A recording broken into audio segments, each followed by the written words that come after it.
നമുക്കെല്ലാവർക്കും അറിയാം, സാധാരണ കലാകാരന്മാർക്ക് പലർക്കും അവരുടെ അഭിപ്രായങ്ങൾ തുറന്നു പറയാൻ ഭയമാണ് രാഷ്ട്രീയമായിട്ട്.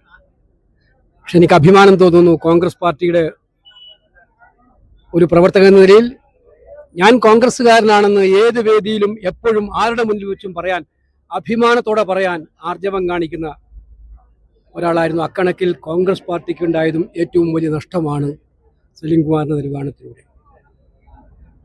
ഞാൻ എൻ്റെ സാമൂഹ്യ മാധ്യമ കുറിപ്പിലൂടെ പറഞ്ഞിട്ടുണ്ട്, ഒരു ഷാള് വീഴുന്നതിന് വേണ്ടിയിട്ടുള്ള ആഗ്രഹം സലീം കുമാർ പങ്കുവച്ചത് എങ്ങനെയായിരുന്നു എന്നുള്ളത്.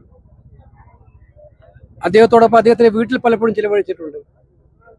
അദ്ദേഹം പല സ്ഥലങ്ങളിലും പൊതുജനങ്ങളിൽ ഞങ്ങൾ കാണാറുണ്ട്. വ്യക്തിപരമായി വളരെ അടുത്ത സൗഹൃദമായിരുന്നു.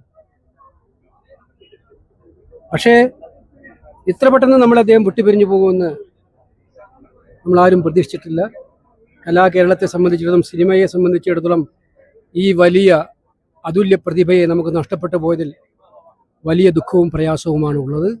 അദ്ദേഹത്തിൻ്റെ നിര്യാണത്തിൽ കേരളത്തിലെ ജനങ്ങളോടൊപ്പവും പ്രത്യേകിച്ച് കോൺഗ്രസ്സുകാരനായ ഒരു കലാകാരൻ്റെ ഈ നിര്യാണത്തിൽ അഖിലേന്ത്യാ കോൺഗ്രസ് കമ്മിറ്റിക്കുള്ള അഗാധമായ അനുശോചനവും ഞാൻ രേഖപ്പെടുത്തുകയാണ്.